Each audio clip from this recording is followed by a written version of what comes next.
Okay, students. So today we are going to start a new chapter, chapter 8, how do organisms reproduce.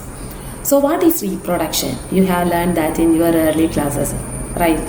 So reproduction is the process by which living organisms produce new individuals similar to itself. It is the process by which living organisms give rise to offsprings which are similar to themselves. So what is the importance of reproduction? So we know that no organism is immortal, right? So after its lifespan, the organism will die. So for the continuity of the species, for maintaining the continuity of the species, offspring should be there.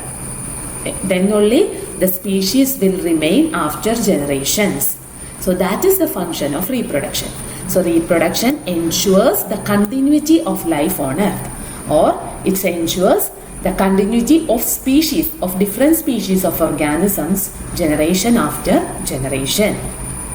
Then there are two types of reproduction.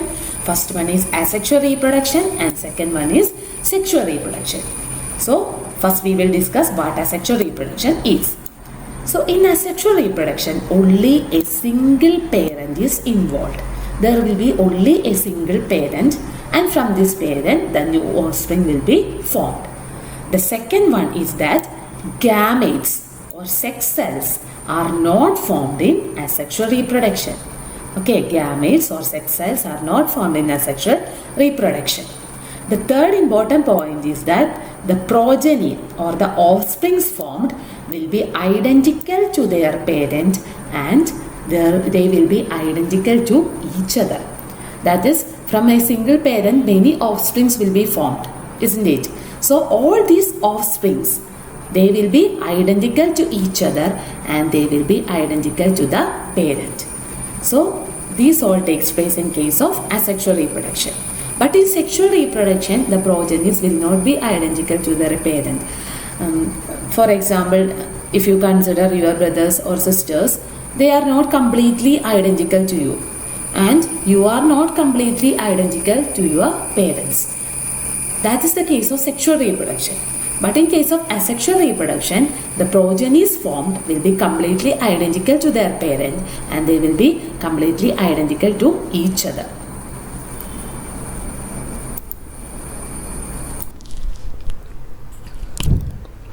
Okay, moving on to our next type of reproduction, that is sexual reproduction.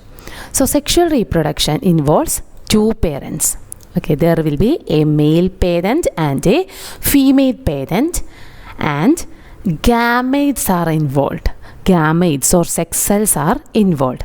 The male parent will produce male gametes and the female parent will produce female gametes, and these are involved in the process of sexual reproduction. Then one important point is that the progeny formed will not be identical to the parent. In asexual reproduction, we have said that the progenies formed are identical to their parent, isn't it? But here, the progenies or the offsprings formed will be not identical to their parent. They are different from their parent. This is because there will be two parents, a male parent and a female parent. So the progeny will get characters from both the parents. Okay.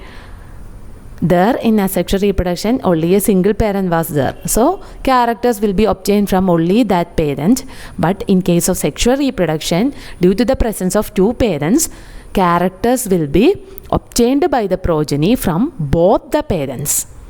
So variations will be present. That is one speciality of sexual reproduction. Production of variations, that is changes. The progeny will be different from that of both the parents. It will be not identical, completely identical to the male parent, or it will not be completely identical to the female parent. It will have variations from both the parents. So this is a schematic representation of sexual reproduction. Here there is the female parent and the male parent. The female parent will produce the female gamete and male parent will produce the male gamete. Then both these gametes fuse to form a zygote which give rise to a new organism.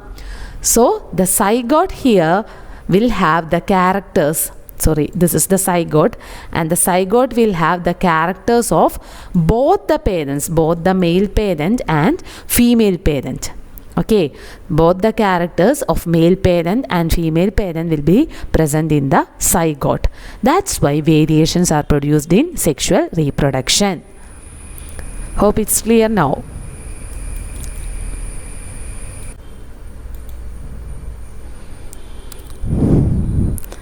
Okay, so first we are discussing the types of asexual reproduction. So asexual reproduction was the type of reproduction in which only a single parent is involved and all the offsprings produced will be identical to that parent. Then the modes of asexual reproduction depends on the body design of the organism. So different organism will have different modes of reproduction based on their body design. Okay, then the first type of asexual reproduction is fission. Fission. There are two types in fission. The first one is binary fission and the second one is multiple fission. So in binary fission, there will be a parent cell and the parent cell divides into two daughter cells. So this is an example for binary fission. Okay, so there will be a parent cell which divides into two daughter cells. Then each part, okay, so if we describe the binary fission, the parent cell divides into, first the parent cell divides into two equal halves. So this is the parent cell. Okay, this is the parent cell. The parent cell will have nucleus and all the cytoplasm in the cell. First, the division of nucleus.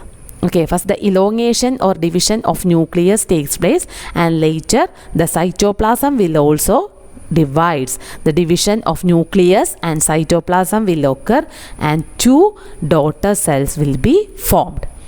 Okay, first there will be a parent cell, elongation of nucleus will take place and the nucleus and cytoplasm divides and two daughter cells will be formed. An example for an organism exhibiting binary fission is amoeba. So this is binary fission. Okay, then coming to multiple fission. So in multiple fission, a parent cell divides into many daughter cells. In binary fission, we said that one parent cell divides into two daughter cells. But in case of multiple fission, a parent cell divides into many daughter cells.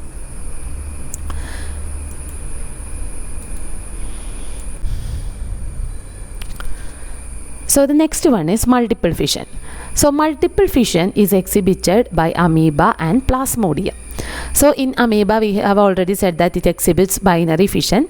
So multiple fission also takes place in amoeba. So here the parent cell divides into many daughter cells. So this process is usually exhibited by amoeba when it has some unfavorable conditions. Okay, when some unfavorable condition arises and amoeba can't proceed its process of cell division, it undergoes this multiple fission. So here first this is the parent cell and first the parent cell will be covered by a cyst. Okay, a covering. The parent cell will be covered by a cyst and inside this cyst the multiplication of amoeba will occur. Okay, so the outside condition is unfavorable for amoeba. That's why the process is taking place inside this cyst and later when favorable conditions return, this cyst will break and daughter amoeba will be released from the cyst. This is the process of multiple fission in amoeba. Okay, is it clear now?